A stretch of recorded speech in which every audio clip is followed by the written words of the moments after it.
Centralised को अगर आसान भाषा में समझना है तो सेंट्रलाइज्ड क्या है, जो हम करेंसी यूज कर रहे हैं। जी हाँ, INR हमारा सेंट्रलाइज्ड है। जी हाँ, कौन ऐसी अथॉरिटी है जो इसे सेंट्रलाइज्ड करके रखती है, वो है RBI।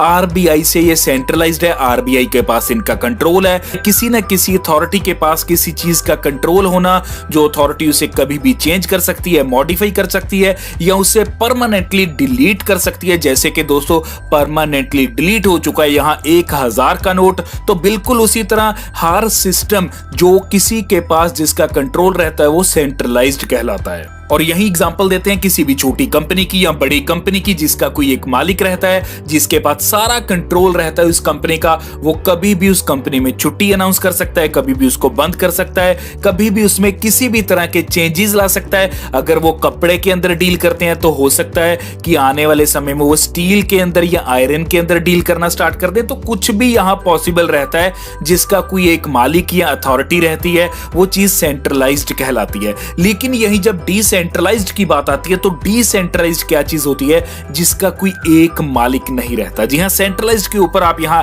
एक बड़ा सा हाउस देख रहे हैं, जहां से ये पूरा हब है, जहां ये पूरा सिस्टम, पूरी फैक्ट्री या पूरा एक ये सिस्टम पूरा यहां से ऑपरेट हो रहा है। लेकिन डिसेंट्रलाइज्ड क्या है, यहां राइट साइड के ऊपर आप देख सकते हैं कि बहुत से यहां सब ब्रांचेस हैं। जी हां, बोल सकते हैं कि यूजर्स हैं, ये हर यूजर के पास कंट्रोल रहता है। डिसेंट्रलाइज्ड उसी को बोलते हैं। और डिसेंट्रलाइज्ड में चाहकर भी कोई एक आदमी अपनी नहीं चला सकता। जी हां, अगर एक आदमी कोई चाह रहा है इस सिस्टम को बंद करना, तो उसके चाहने या ना चाहने से ये सिस्टम बंद नहीं होगा। अगर कोई 10 व्यक्ति चाह रहे हैं इसमें किसी तरह का चेंजेस, तो उनके चाहने या ना चाहने से ये कोई भी सिस्टम में चेंज नहीं आ पाएगा। तो ये सिस्टम रहता है डिसेंट्रलाइज्ड। ये एक ऐसा सिस्टम रहता है, अगर डिसेंट्रलाइज्ड वाकई में कोई सिस्टम हो तो उसमें चाहकर भी कोई चेंजेस नहीं किए जा सकते, उसको चाहकर भी बंद नहीं किया जा सकता। और यहां सेफ्टी बहुत तरह की रहती है। जी हां, अगर सेंट्रलाइज्ड की बात की जाए तो यहां जो एडमिन रहता है, कोई अथॉरिटी रहती है या कोई एक पर्सन रहता है,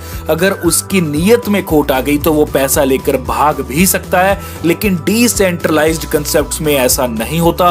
कोई भी यहां आपका पैसा लेकर नहीं भाग सकता, क्योंकि किसी एक आदमी के पास तो उसका कंट्रोल बिल्कुल भी नहीं रहता। हर आदमी के पास ये कंट्रोल्स रहते हैं। तो यहां कोई भी आदमी अपने चाहने या ना चाहने से कोई भी सिस्टम में चेंजेस नहीं कर सकता। तो इस प्रकार से ना ही इसको हैक किया जा सकता है। यही एक कारण है दोस्तों, ये कभी हैक नहीं किया जा सकता। और इसी के साथ दोस्तों ट्रांसपेरेंसी भी बढ़ जाती है और लायबिलिटी भी बढ़ जाती है। और यही अगर आगे कुछ पॉइंट्स के अंदर बताना हो तो सेंट्रलाइज्ड में फंड्स कंट्रोल करती है एक्सचेंज, और यही डिसेंट्रलाइज्ड में फंड्स कंट्रोल करता है यूजर। और यही सेंट्रलाइज्ड नॉट एनोनिमस रहता है और डिसेंट्रलाइज्ड एनोनिमस रहता है। इसी के साथ सेंट्रलाइज्ड को हैक भी किया जा सकता है, डिसेंट्रलाइज्ड को हैक नहीं किया जा सकता।